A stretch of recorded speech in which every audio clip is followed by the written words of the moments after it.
मिली है इस बहादुर बच्ची से। ये है 11 साल का कुलार लैंड्री, जो अपनी माँ के मर्डर का एक लौता चश्मदीद गवाह है। और मर्डर करने वाला शख्स और कोई नहीं बल्कि इसका अपना बाप है। ये डिटेक्टिव की मदद से कोलायर अपनी गुमशुदा माँ की तलाश करना शुरू कर देता है, पर कोलायर को भनक तक नहीं होती कि वो खुद अपने बाप के निशाने पर है। कोलायर यूएस के मैन्सफील्ड शहर में अपने माँ बाप और अडॉप्ट की हुई बहन के साथ रहता था। कोलायर के पिता डॉक्टर जैक बॉयल उस समय शहर के सबसे मशहूर डॉक्टर्स में से एक थे। जैक बाहर जितना अच्छा डॉक्टर था, घर पर उसका व्यवहार उतना ही बुरा था। वो अक्सर अपनी बीवी नौरीन पर छोटी छोटी बातों को लेकर चीखता चिल्लाता था। उसका गुस्सा सिर्फ अपनी बीवी तक ही सीमित नहीं था। एक दिन जब कोलायर अपने रूम में वीडियो गेम खेल रहा था, तब जैक ने बिना किसी वजह उसके सारे वीडियो गेम्स पटक कर तोड़ दिए और उन्हें कोलायर के सर पर दे मारा था। वो अपने ही बेटों को मोटा, भद्दा और कई तरह के शर्मनाक नामों से पुकारता था। जैक के अपनी बीवी के अलावा भी कई लड़कियों से गैर संबंध थे। नौरीन इस बात को अच्छी तरह जानती थी। एक दिन कोलायर ने जैक के किसी दोस्त के हाथ में वैसी ही रिंग देखी थी जैसे उसकी माँ पहना करती थी। क्योंकि कोलायर उस वक्त एक बच्चा था, उसे बिना कुछ सोचे समझे अपनी माँ से कह दिया कि शायद पापा की गर्लफ्रेंड है। कोलायर के मुंह से ऐसी बात सुन मानो नौरीन को झटका सा लग गया हो।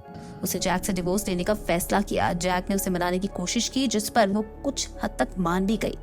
परिवार ने साथ मिलकर क्रिसमस की छुट्टियां भी मनाई। सब कुछ बहुत ही अच्छा चल रहा था, पर अचानक 31 दिसंबर 1990 की रात कोलायर ने अपने माँ बाप के रूम से एक भयानक चीख सुनी। अपने पिता के डर से कोलायर उनके रूम में जाने की हिम्मत नहीं जुटा पा रहा था, पर सुबह जैसे तैसे वो हिम्मत करके अपने पिता से पूछता है। And so I went downstairs and I said, "Where's my mother?" To my father, and he said, "Well, Mommy took a little vacation, Collier." And then I didn't know what to say. I just panicked. And so I said, and he said, "She'll be back in a few days," and then she just left. कोलायर को पूरा यकीन होता है कि उसकी माँ उसे अकेला छोड़कर वेकेशन मनाने जा ही नहीं सकती। कोलायर फोन की डायरी लेकर अपने रूम में चला जाता है और अपनी मम्मी के दोस्तों को कॉल करके पुलिस को खबर करने को कहता है। पुलिस जब उसके घर पहुंचकर पूछताछ करती है तो जैक कहता है कि मेरी और नौरीन की किसी बात को लेकर नोकझोंक हुई थी, जिसके बाद वो घर छोड़कर चली गई है। जैक बेहद गुस्से में था और उसे पूरा शक था कि पुलिस को कोलायर ने कॉल करके बुलाया है। पर जब पुलिस कहती है कि नौरीन की किसी दोस्त ने उन्हें कॉल किया था, तब जाकर उसका शक किसी तरह दूर होता है। कई दिन बीत जाने पर भी नौरीन का कोई पता नहीं लग पाता। इसी सिलसिले में शहर के जाने माने डिटेक्टिव डेविड मिसमोर कोलायर से मिलने आते हैं। उनके कुछ भी पूछने पर कोलायर बार बार बस यही दोहरा रहा था कि मेरी माँ मुझे अकेला छोड़कर कभी कहीं नहीं जा सकती। वहीं दूसरी तरफ जैक की माँ और कोलायर की दादी कुछ और ही बयान दे रहे थे।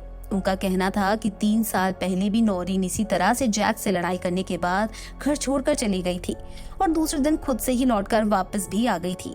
कोलायर की दादी के मुताबिक जैक उस वक्त कोलायर और उसकी बहन को उनके पास छोड़कर अपनी नई प्रॉपर्टी के काम से बाहर गया हुआ था। दिन बीतते गए, पर ना ही नौरीन का कुछ पता लग पाया और ना ही जैक का। उसी बीच कोलायर के एक पड़ोसी ने पुलिस को कॉल कर खबर दी कि 1 जनवरी की सुबह उसकी आंख जल्दी खुल गई थी और उसने जैक के घर से किसी को भी आते जाते नहीं देखा। इस बार पुलिस पूरी की पूरी फॉरेंसिक टीम के साथ जैक के घर पहुंची। कोलायर की दादी माँ कहीं नजर नहीं आ रही थी, जिसके चलते डिटेक्टिव ने मौका देख उसे उस दिन क्या हुआ था ये याद करने को कहा। कोलायर ने बताया कि जब माँ गायब हुई उसके बाद पापा ने मुझे अपने कंधों की मालिश करने को कहा था। इससे पहले उन्होंने कभी भी ऐसा कुछ नहीं कहा था। दादी माँ को आता देख डिटेक्टिव कोलायर को अपना कार्ड देकर चला जाता है और उसे जल्द से जल्द उस नंबर पर कॉल करने को कहता है। दूसरे दिन कोलायर अपने स्कूल प्रिंसिपल की मदद से डिटेक्टिव के दिए हुए नंबर पर कॉल करता है।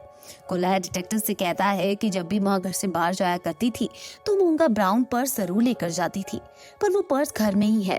कोलायर अपनी तरफ से सबूत इकट्ठा करने की कोशिश में लग जाता है। डिटेक्टिव को उसकी सुरक्षा की चिंता होती है और वो उसे ऐसा करने से मना भी करता है, पर कोलायर उसकी बात नहीं सुनता। कई हफ्तों तक ये सिलसिला यूं ही चलता रहता है। कोलायर रोज अपने स्कूल जाकर डिटेक्टिव से कॉल पर बात करता है, पर पुलिस अभी भी यही मानती है कि नौरीन अपने पति से गुस्सा होकर घर छोड़कर चली गई है। इससे ज्यादा इस केस में कोई दम नहीं है। वहीं कोलायर को पूरा यकीन होता है कि उसकी माँ उससे इतने दिनों तक दूर रह ही नहीं सकती, और कोलायर का ऐसा कॉन्फिडेंस देख डिटेक्टिव को भी उसकी बातों को मानना पड़ता है। कोलायर को एक दिन जैक और उसकी जीएफ शेरी की तस्वीरें मिलती है, जो वो चुपके से चुराकर डिटेक्टिव को दे देता है। पुलिस अब तक सिर्फ इसे पति पत्नी की नोकझोंक का केस समझती थी, पर उन्हें कोई अंदाजा भी नहीं था कि जैक की कोई जीएफपी है। डिटेक्टिव और उसकी टीम शहर के सभी हार्डवेयर स्टोर्स पे पूछताछ करने के लिए जाते हैं कि किसी ने क्या हाल ही में कोई उनकी दुकान से फावड़ा तो नहीं खरीदा। दुकानदारों से पूछने पर पता चलता है कि 2 दिन पहले ही जैक ने उनसे ड्रिलिंग मशीन रेंट पर ली थी। शेरी को भी इन्वेस्टिगेशन के लिए बुलाया जाता है, जिससे जैक को यकीन हो जाता है कि उसके खिलाफ पुलिस को सारी जानकारी कोई दे रहा है। वो कोलायर से कहता है कि हम कल फ्लोरिडा के लिए निकल जाएंगे। कोलायर इस बात को सुन हड़बड़ी में अपने डिटेक्टिव को कॉल कर देता है। डिटेक्टिव उसे आश्वासन देता है कि वो उसकी मदद जरूर करेगा और उसे जैक के चंगुल से बाहर निकालेगा। अगले ही दिन 24 जनवरी 1990 को सुबह 6 बजे पुलिस जैक के घर पर रेड मारती है और कोलायर को अपने साथ ले जाती है। कोलायर को सुरक्षित घर से निकालने के बाद पुलिस उसे प्रॉपर्टी डीलर के पास जाती है, जिससे जैक को उसकी नई प्रॉपर्टी दिलवाई थी। उसके मुताबिक जैक के साथ प्रॉपर्टी पेपर्स पर साइन करने वाली औरत नौरीन नहीं बल्कि कोई और ही थी। इतना ही नहीं, वो औरत प्रेग्नेंट भी थी। डिटेक्टिव जैक की नई प्रॉपर्टी की तलाशी का वारंट लेकर पहुंच जाता है। डिटेक्टिव की टीम प्रॉपर्टी की खुदाई करना शुरू करती है और जल्दी उन्हें गंदी सी बदबू आने लगती है, चूंकि होती है नौरीन की लाश की। लाश बहुत ही गंदी हालत में मिलती है। जैक को तुरंत ही अरेस्ट कर लिया जाता है। डिटेक्टिव के पास कोर्ट में पेश करने के लिए एक सड़ी हुई लाश के अलावा और कोई भी सबूत नहीं मिलता। इस खबर को सुन नन्हे कोलायर का दिल टूटकर चकनाचूर हो जाता है। वो डिटेक्टिव के सामने फूट फूट कर रोने लगता है। डिटेक्टिव कोलायर को हिम्मत देता है और उसे कहता है कि अगर तुम्हें अपनी माँ के कातिल को सजा दिलानी है तो तुम्हें कोर्ट में अपनी गवाही देनी होगी। कोलायर बिना किसी हिचक के हाँ कहता है। 5 महीनों बाद 4 जून 1990 के दिन कोर्ट केस की पेशी शुरू होती है, जहाँ कोलायर अपने बाप के आमने सामने खड़ा होता है। वो जज को जैक की जीएफ शेरी के बारे में बताता है और कहता है कि कैसे एक दिन उसे अपनी माँ की वेडिंग रिंग शेरी की उंगली पे देखी थी। उसे मिली हुई शेरी और जैक की तस्वीरें और उसे 31 दिसंबर की रात सुनाई दी गई उसकी माँ की चीख, इन सारी बातों को वो बेझिझक जज के सामने रखता है। कोलायर की निडरता को देखते हुए शेरी भी जैक के खिलाफ गवाही देती है और कहती है कि जैक एक निहायत ही घटिया और लड़कीबाज किस्म का शख्स है। 1 महीने तक चलने वाले इस केस के बाद आखिरकार जज जैक को दोषी घोषित कर ही देता है, पर कोलायर की मुश्किलें अभी खत्म नहीं होती। कोलायर का चाचा केस की दोबारा से जांच पड़ताल करने की मांग करता है। वो यहाँ तक की दावा करता है कि उसे मर्डर की रात के बाद नौरीन से फोन पर बात की थी और जो लाश पुलिस के हाथ लगी है वो किसी और की है। जैक जेल के अंदर से ही नौरीन की पोस्टमार्टम रिपोर्ट में कई सारी कमियां निकालता है। इन हालातों के चलते पुलिस को एक बार फिर नौरीन की बॉडी को 4 साल बाद पोस्टमार्टम के लिए कब्र से बाहर निकालना पड़ता है, पर इस बार भी सारे सबूत जैक की तरफ ही इशारा करते हैं और जैक अपने बिछाए जाल में खुद ही फंस जाता है। कोलायर को एक बहुत ही प्यारा परिवार अडॉप्ट कर लेता है, पर उसे अभी भी उसके बाप की धमकियों का सामना करना पड़ता है। जैक लगभग हर महीने कोलायर को जेल से लेटर लिखा करता था और उसे गालियां दिया करता था। वो उससे अपना बयान बदलने के लिए अपनी चिकनी चुपड़ी बातों से बहलाता था, पर कोलायर अपने फैसले पर अड़ा रहता है। आगे चलकर कोलायर एक सक्सेसफुल फिल्म मेकर बन जाता है और इस केस पर एक डॉक्यूमेंट्री भी बनाता है।